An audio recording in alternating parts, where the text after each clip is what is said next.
Bismillahirrahmanirrahim. Assalamualaikum warahmatullahi wabarakatuh. Alhamdulillahi rabbil alamin wa kafa. Salawatullahi wa salamuhu ala khairil anamil mustafa. Sallallahu alaihi wa ala alihi wa ashabihi wa man tabi'ahum bi ihsanin ila yaumiddin. Amma ba'du, rabbi shrah li sadri wa yassir li amri wahlul 'uqdatam min lisani yafqahu qawli. Subhanaka la ilma lana illa ma 'allamtana innaka antal alimul hakim. Ma'asyiral muslimin, sidang pendengar channel Sentul Mengaji yang kami cintai karena Allah Subhanahu wa taala, berdoa dan memintalah kepada Allah Subhanahu wa taala serta berusahalah agar Allah Subhanahu wa taala selalu menghadirkan rahmat dan barakah serta maghfirahnya buat kita sepanjang hayat kita, terutama di bulan Ramadan yang mulia ini. Setelah berselawat kepada Rasulullah SAW, kita bersyukur bahwasanya kita telah sampai kepada hari ke-11 dari bulan Ramadan yang mulia. Pembahasan kita pada pagi hari ini adalah sebuah sifat atau karakter hati yang bersih yang hidup di sisi Allah Subhanahu wa taala. Dia adalah sifat yang Allah Subhanahu wa taala berfirman di kalamnya yang mulia, a'udzubillahi minasyaitonir rajim, bismillahirrahmanirrahim, di awal surat Al-Mu'minun. Qad aflahal mu'minun alladzina hum fi salatihim khashi'un. Pembahasan kita tentang khusyuknya hati. Hati yang khusyuk kepada Allah Subhanahu wa taala. Maka kita memulai pantun kita, kajian kita dengan sebuah pantun yang berbunyi, anak bujang menambang emas, emas ditambang di pinggir kali. Ramadan sudah masuk hari ke-11, semoga Ar-Rahman khusyukkan hati. Anak rantau belajar berdagang, menjajah nasi beralas talam. Hati yang khusyuk pertanda tenang menghadap Ar-Rahman setiap malam. Cerah sungguh bulan purnama, masa terindah bagi rembulan. Malam nan syahdu untuk berdoa, seluruh amal semoga Allah kabulkan. Allah berfirman di awal daripada surat Al-Mu'minun yang kita bacakan tadi. Allah katakan, sungguh sukseslah, sungguh berjayalah, sungguh mendapatkan kebahagiaan, ketenangan orang-orang yang mukmin. Karakter pertama mereka disebutkan oleh Allah Subhanahu wa taala, alladzihum fi salatihim khashi'un. Yang mereka ketika mereka salat, jiwa mereka khusyuk.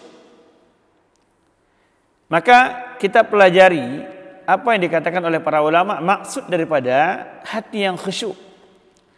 Di antaranya para ulama mengatakan bahwasanya al-khusyuk itu qiyamul qalbi baina yaday Rabb bil khudu'i wal dhul.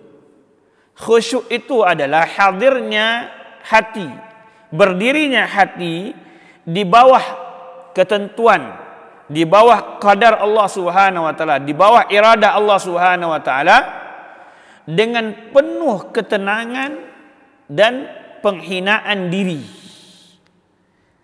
Karena dia tujuan daripada penghambaan seorang hamba kepada Rabb-nya. Tujuan penghambaan seorang hamba kepada Rabb-nya adalah bagaimana dia menjadikan dirinya benar-benar sebagai hamba sahaya Rabb-nya. Sehingga apapun perintah yang diperintahkan oleh Rabb-nya, maka dia akan patuhi. Maka khusyuk itu adalah hadirnya hati, jiwa. Di penjelasan yang lain para ulama mengatakan khudu'ul qalbi wa tuma'niyatuhu wa sukunuhu lillah. Khusyuk itu adalah khudu'nya qalb, tunduknya, patuhnya hati itu, dan merasa tenang, merasa tentram, renyah jiwanya, tenang, bahagia jiwanya ketika dia berhadapan dengan Allah Subhanahu wa taala. Makanya orang-orang yang beriman adalah orang-orang yang ketika mereka beribadah kepada Allah Subhanahu wa taala, mereka mendapatkan kekhusyuan, mendapatkan ketenangan. Maka Allah Subhanahu wa taala puji mereka. Dan Rasulullah sallallahu alaihi wasallam di antara doa yang diajarkan oleh beliau adalah doa meminta hati yang khusyuk dan meminta agar Allah Subhanahu wa taala menjauhkan hati yang tidak khusyuk. Maka Rasulullah SAW bersabda, Allahumma inni a'udzubika min ilmin la yanfa' wa min qalbin la yakhsha. Rasulullah SAW menyamakan ilmu yang tidak bermanfaat dengan hati yang tidak khusyuk. Karena ilmu tidak bermanfaat, tidak ada faedah bagi pemiliknya. Pepatah Arab mengatakan al-ilmu bila amalin kasyajarati bila thamarin. Ilmu tanpa amalnya tidak ada manfaat bagi pemiliknya, tidak ada amal bagi pemiliknya, seperti pohon yang tidak ada buahnya, tidak dapat faedahnya. Begitu juga Rasulullah SAW menyamakan ilmu yang tidak bermanfaat dengan hati yang tidak khusyuk. Maka Rasulullah SAW mengatakan wa min qalbin la yakhsha, dari hati yang tidak khusyuk. Maka ketika menjelaskan tentang firman Allah Subhanahu wa taala alladzina hum fi salatihim khashi'un, Abdullah ibn Umar radhiyallahu anhu mengatakan kanu idza qamu fi salati aqbalu ala salatihim. Sesungguhnya mereka ketika mereka hendak solat, mendatangi Allah Subhanahu wa taala hendak solat, maka mereka hadirkan jiwa mereka, datangkan jiwa mereka kepada Allah Subhanahu wa taala. Mereka fokuskan, ini sedang berhadapan dengan Allah Subhanahu wa taala. Wa hafadhu absarahum ila maudhi'i sujudihim, dan mereka fokuskan mata mereka di tempat sujud mereka. Abdullah bin Umar mengatakan bahwasanya mereka ketika mereka hendak salat, jiwa mereka hadir. Mereka datang kepada Allah, tenangkan jiwa mereka, mereka sedang berhadapan dengan Rabb. Wa khafadu, dan mereka fokuskan, jatuhkan pandangan mereka absarahum fi maudhi'is salat. Makanya ini di antara sunnahnya menundukkan pandangan ke tempat sujud ketika kita salat agar mendapatkan khusyuk itu. Kemudian wa'alimu anna Allah yuqbil alaihim, mereka tahu, mereka datang kepada Allah dan Allah hadir kepada mereka. Fala yaltafituna yamina wala shimala, makanya mereka tidak melihat ke kiri dan kanan. Karena mereka begitu yakin bahwasanya ketika mereka berhadapan dengan Allah, Allah hadir bersamanya. Tidakkah kita mendengar Allah Subhanahu wa taala melalui lisan Rasulnya mengkhabarkan melalui hadits qudsinya, ketika kita mengucapkan alhamdulillahi rabbil alamin, Allah berfirman hamidani abdi, hambaku memujiku, hambaku memujaku. Kalimat yang kita ucapkan itu disambut oleh Allah Subhanahu, diijabah. Dan alangkah indahnya hati ketika dia tenang, khusyuk kepada Allah Subhanahu wa taala, maka dia mengatakan al khawfu wa ghaddul basar fi shalah. Ini perkataan Imam Hasan Al-Basri dan Qatadah. Beliau mengatakan bahwasanya sesungguhnya yang dimaksud dengan khusyuk itu adalah rasa takut kepada Allah Subhanahu wa taala andaikan dia salah melakukan kesalahan kepada Allah Subhanahu wa taala, dan tunduknya pandangannya ketika salat. Dia khususkan, dia tenangkan jiwanya ketika salat. Maka khusyuk itu memiliki dua hal syaratnya. Dia bagian daripada rukunnya khusyuk itu. Pertama, hendaklah ada tawadhu wal dhul. Yang kedua, hendaklah ada as-sukun wa tuma'ninah. Khusyuk itu komponen yang mewajibkannya atau rukun daripada khusyuk itu sendiri adalah adanya rasa rendah diri, rasa menghambakan diri kepada Allah Subhanahu wa taala, tadallul, merasa rendah diri kita ini, enggak ada apa-apanya kita ini. Andaikan seluruh ibadah yang kita lakukan ini tidak diterima oleh Allah wal iyadzu billah, maka menjadi ghutha, percuma saja itu. Dan rukun yang kedua, hendaklah ada as-sukun wa tuma'ninah, rasa tenang dan rasa tentram pada diri seseorang. Maka dia syarat daripada setiap ibadah. Dan dalam ibadah salat itu lebih banyak, karena khusyuk dalam salat itu tujuan yang sering disampaikan oleh para ulama, karena salat adalah ibadah yang paling sering kita lakukan. Tetapi dia hadir kepada seluruh ibadah, karena khusyuk akan melawan daripada riya, sum'ah dan semacamnya. Ujubnya seorang hamba ketika dia beribadah atau ketika dia membangkang Allah Subhanahu wa taala, itu karena dia ketika mentaati Allah tidak khusyuk. Makanya Abdullah bin Mas'ud mengatakan bahwasanya ketika Allah Subhanahu wa taala berfirman dalam surat Al-Hadid yang sering disampaikan, Allah Subhanahu wa taala berfirman, "Alam ya'ni lil ladzina amanu an takhsha'a qulubuhum li dzikrillah?" Tidakkah belumkah datang lagi waktu kepada orang-orang beriman itu? Allah kabarkan sifat khusyuk itu dimiliki oleh orang-orang beriman. Belumkah datang waktu mereka untuk khusyuk kepada Allah Subhanahu wa taala? Untuk khusyuk ketika berzikir kepada Allah Subhanahu wa taala, maka ini Allah Subhanahu wa taala memberikan ancaman, memberikan catatan kepada orang-orang beriman. Hendaklah kalian khusyuk ketika beribadah kepada Allah Subhanahu wa taala. Dan Rasulullah sallallahu alaihi wasallam mengkhabarkan kepada kita tentang bagaimana pentingnya khusyuk itu.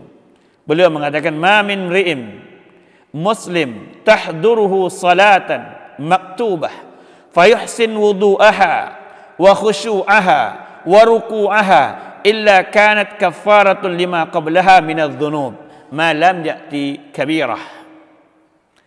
Maka tidaklah seorang mukmin yang ketika waktu salatnya datang dia perbaiki wudu'nya, dia khusyukkan salatnya, dia khusyukkan rukuknya, kecuali seluruh yang dia lakukan itu, wudu yang benar, salat yang khusyuk, rukuk yang khusyuk, maka dia akan mendatangkan pengampunan dosa dari Allah Subhanahu wa taala, dan itu diberikan oleh Allah kepada seluruh dosa, kecuali selama dia meninggalkan yang dosa-dosa besar. Dan itu berlaku kata Rasulullah sallallahu alaihi wasallam dalam hadis riwayat Muslim itu, sepanjang zaman, sepanjang masa, selama dia melakukan kekhusyuan ketika dia beribadah, maka Allah Subhanahu wa taala berikan itu. Bahkan dalam hadis yang dibawakan di Sunan, Rasulullah sallallahu alaihi wasallam mengatakan, "Matsalul mujahid fi sabilillah wallahu a'lam bima yujahid fi sabilillah kamatsalis shaim al-qa'im al-khashi' ar-raqi' as-sajid." Orang-orang yang berjihad di jalan Allah Subhanahu wa taala, permisalan mereka dan begitu besarnya, agungnya ibadah jihad. Bahkan dalam hadis yang lain Rasulullah SAW mengatakan, "Dzirwatus sanam," puncak ibadah seorang mukmin itu adalah jihad. Rasulullah SAW mengatakan, perumpamaan orang yang berjihad ikhlas karena Allah Subhanahu wa taala itu adalah seperti orang-orang yang berpuasa.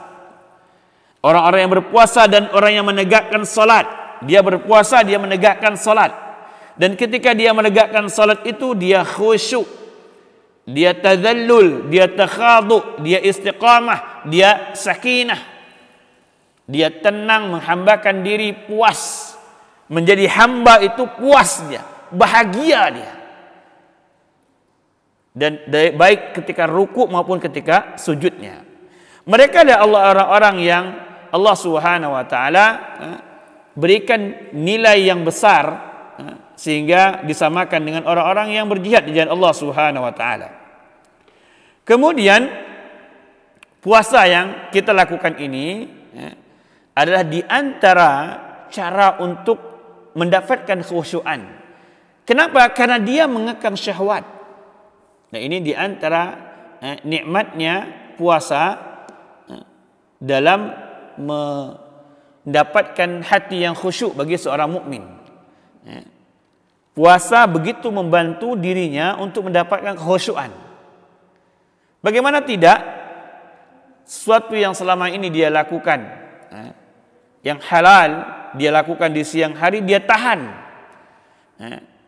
Kemudian syahwat yang selama ini mungkin dia bebaskan pandangannya, pikirannya, pendengarannya, selama Ramadan ini dia tahan. Maka alangkah nikmatnya, belum lagi bantuan Allah Subhanahu wa taala tentang sufiratis syayatin. Setan-setan yang nakal, kepala-kepala puaknya setan itu semua dikekang oleh Allah Subhanahu wa taala. Dia mendapatkan ruang yang besar untuk mendapatkan kekhusyuan dalam beribadah kepada Allah Subhanahu wa taala.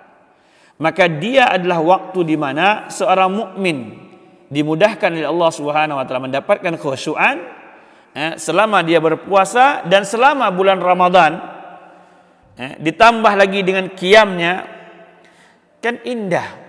Seorang beribadah di rumahnya. Sekarang kita dimudahkan oleh Allah untuk memakmurkan rumah kita. Kita dipaksa oleh kondisi sekarang untuk memakmurkan rumah kita. Rumah yang mungkin selama ini hanya kita isi dengan salat-salat sunnah saja, sekarang bahkan dengan salat wajib pun kita bawakan ke rumah.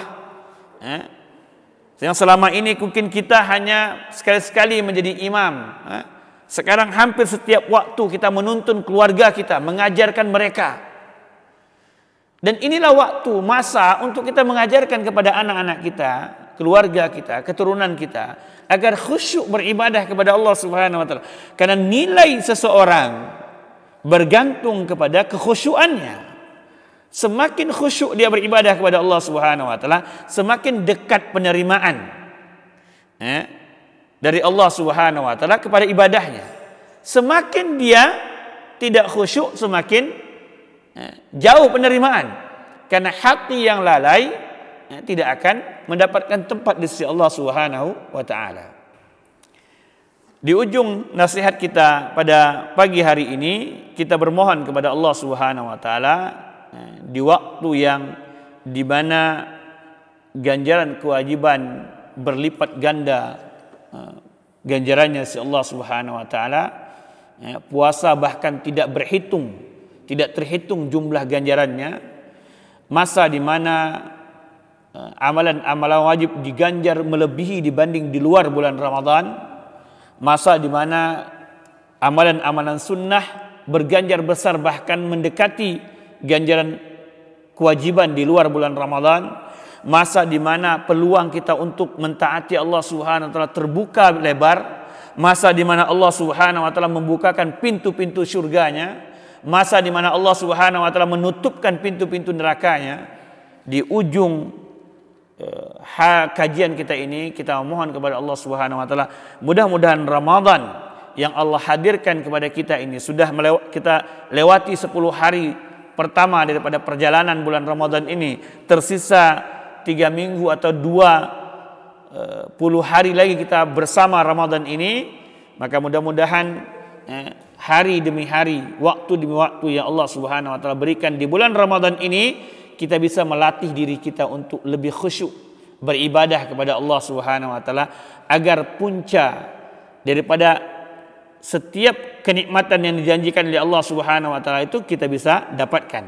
Karena Allah mengkhabarkan tentang mulianya, suksesnya, berjayanya orang-orang yang khusyuk ketika Allah Subhanahu wa taala berfirman, qad aflahal mu'minun alladzina hum fi salatihim khashi'un. Sungguh berjaya, sukses orang-orang yang mukmin, orang-orang yang ketika mereka menghadap kepada Rabb mereka, mereka begitu khusyuk, begitu tunduk, begitu rendah perasaan diri mereka kepada Allah Subhanahu wa taala, dan begitu tenang dan tentramnya jiwa-jiwa mereka mentaati Allah Subhanahu wa taala. Tutup dengan doa kafaratul majelis. Subhanakallah wa bihamdik, asyhadu an la ilaha illa anta, astaghfiruka wa atubu ilaik. Assalamualaikum warahmatullahi wabarakatuh.